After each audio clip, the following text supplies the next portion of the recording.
Hey guys, Fireblade here, and welcome to a new series, another What If. It's the same What If as I did with Yang, and it's fitting because they both share the same Japanese voice actor. This one is, what if Ryuko is a Saiyan, was a Saiyan, however is better pronounced, I don't care. Now the reason why I'm doing this instead of continuing what if Yang's a Saiyan is because, I've recently I watched a video of basically a theory of Ryuko being a Saiyan, and I'm rewatching Kill la Kill. So I thought, why don't I just do this, right? Plus, will give me some excuse to use the Kill la Kill if game for the footage. Right. Anyways, enough delay. Let's get started. The story starts off with I'm pretty sure I'm butchering her name. Regio. Most likely I'm pronouncing her name. I'm gonna call her Cutie, alright? Because I cannot pronounce her first name for the life of me, alright? Miss Cutie, basically using a 1-year-old Satsuki, trying to infuse her with life fiber. Just like in the original story, it does not work, and she plans to use her newborn baby, right? When the time that baby comes out, she doesn't waste any time like in the original story. She tries to infuse it immediately. However, unlike in the original story, this baby actually is killed. Just like in the original story, he's like outside. He's thinking to himself that maybe I should leave and whatnot. That's until he actually spots something falling, and he's actually coming towards the earth. He actually decides to drive up to it and sees a baby. He sees a baby with a tail in the pod crying. Maybe a little bit older than the baby that was killed. Knowing that this baby basically came from space, he decides to take it and tries to at least learn about it. When he brings it in, Cutie sees the baby, asks him where he found it. He basically tells her that the baby came from a pod. Cutie, basically hearing that this baby basically came from space, takes it and immediately puts it in. She say, "This is another chance, another opportunity that we have. We can infuse this baby with life. We can infuse this baby with the life fiber, and if the experiment works, then we can continue on. If not, then we'll have to find another way." He begrudgingly agrees, puts the baby in the pod, and just like in the original, it seems to be a bit too much. Anyway, just like in the original, it seems to have killed the baby, but before the baby could basically get back up, essentially, she just throws it down the shaft. Ishii basically sees the baby twitching before it is dumped, and knowing where it is sent to, decides to go to the trash bin like in the original story. And in the original story, he finds that the baby is still alive and now has the red streak in his hair. It's just like in the original, he basically leaves, changes his name to basically Ishii. I'm basically been calling him that because why not? Again, I'm probably butchering his name, I don't care. Changes his name and his parents, and it basically looks after the baby, who he named Ryuko. Right? And just like in the original, he basically had Ryuko sent off to basically like a rough school. And throughout the school, Ryuko basically, like in the original, Ryuko basically becomes a fighter like how she is in the original story. However, because she is a Saiyan, and to go into this, she's actually stronger because of the small Zenkai boost that she would have gotten during the many times she got beaten because of her same weakness, the tail.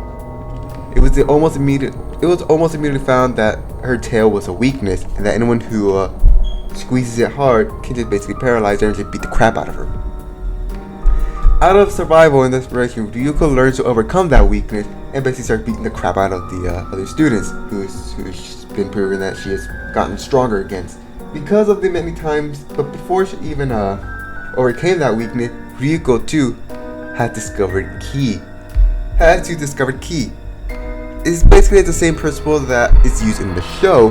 Mainly, it's just used as a gust of wind, not actual Ki blast like it is in the actual Dragon Ball Z anime. Ryuko also learns to basically manage her energy with the amount of food that she can have.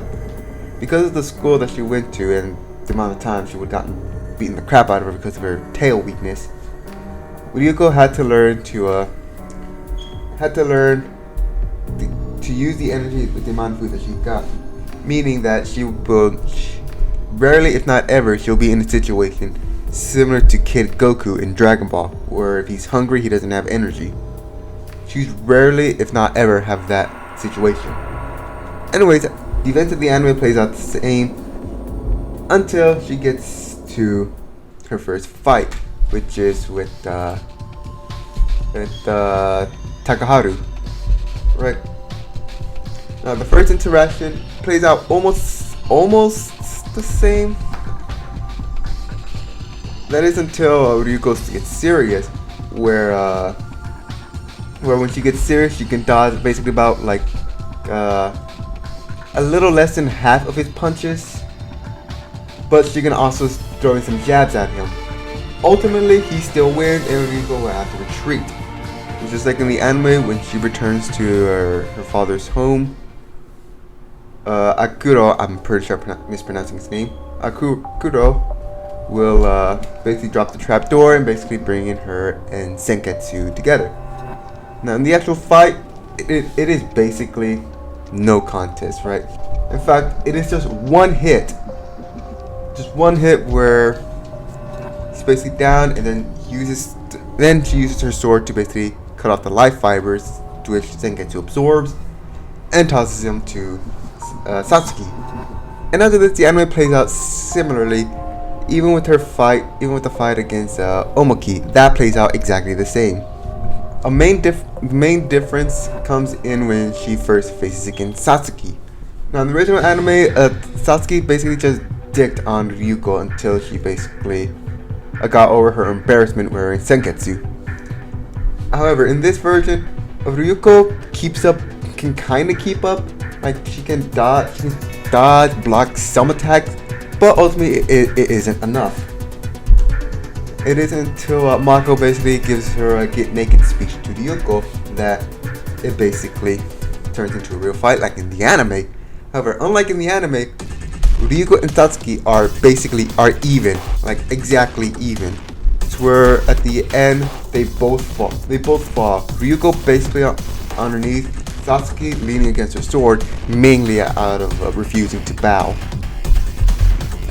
And the situation happens the same, where Satsuki basically tells Ryuko that every club will be after Ryuko. Ryuko accepts the challenge, and that is where we're gonna end it off, right? Now that's as far as I watched, because I knew it wasn't gonna take a lot, because I knew not a lot was gonna change, so I decided to watch up to there. Anyways, yeah.